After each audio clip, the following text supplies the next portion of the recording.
What's up, guys? My name is Dan and welcome to my basement. Today we're going to talk about the Sandman comic adaptation for Netflix. Is it good? Does it suck? Is it better than the comics? Is it worse? Let's find out.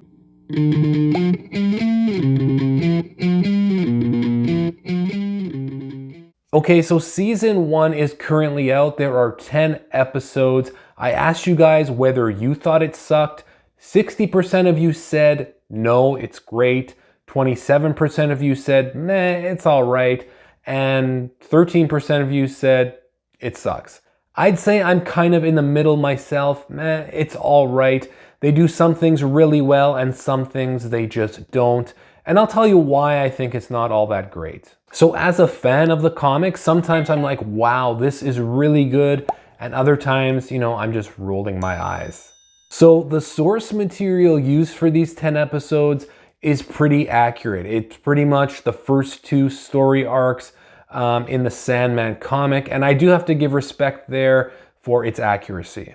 The budget is big. The special effects and the different realms and characters really do look amazing. Hell, the dreaming. But it does feel like they blew through that budget within the first 6 episodes because after that, there really isn't much else to care for. So once the second story arc kicks in, which is at around episode 7, the show just completely takes a nosedive from there and I completely lost interest in it, unfortunately. So let's talk about some of these characters.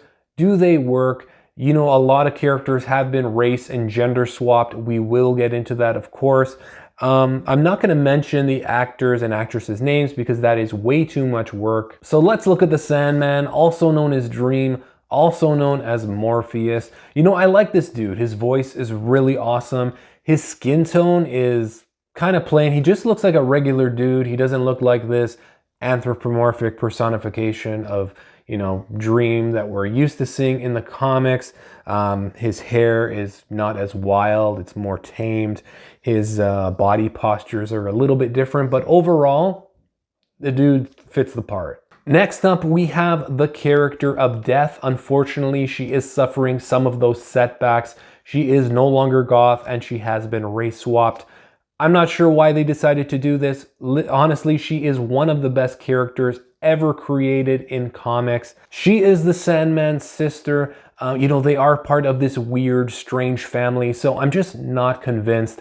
I'm down with all races of people, but when you have well-loved, well-established characters, why are you changing them? I mean, it just feels like some corporate manipulation to make things maybe more palatable for our society.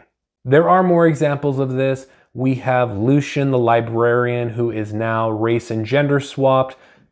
She is now called Lucine. Why? Lucifer, I don't know if he's male or female. In the comics, he's, this fallen angel with no genitals. But he clearly has, a male-looking appearance. There's no doubt about that. Matthew the Raven, awesome.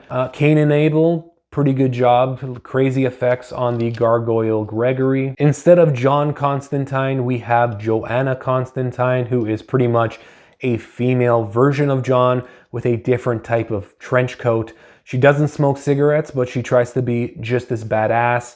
I don't care about her. I'm not convinced. I believe this was a rights issue, so okay, I can understand that. And maybe they wanted to keep this whole Constantine theme going. The Corinthian, they gave him a much bigger role than he had in the comics. I get why they did it. I mean, they needed a big baddie for season 1, and they got it. I just didn't get why they had to go into his sexuality. I feel that hurt the character a little bit, but overall, he's an awesome character. The Dr. Destiny character swap. I like this dude. I actually like him a little bit more than the comics. I find him more convincing, more deranged. That diner episode was really awesome. I'm also fine with them not tying in the DC universe. I understand what they're going for. They're kind of trying to make this, its own separate thing. And there's probably a whole bunch of rights issues. So you don't see Arkham Asylum. You don't see the Scarecrow.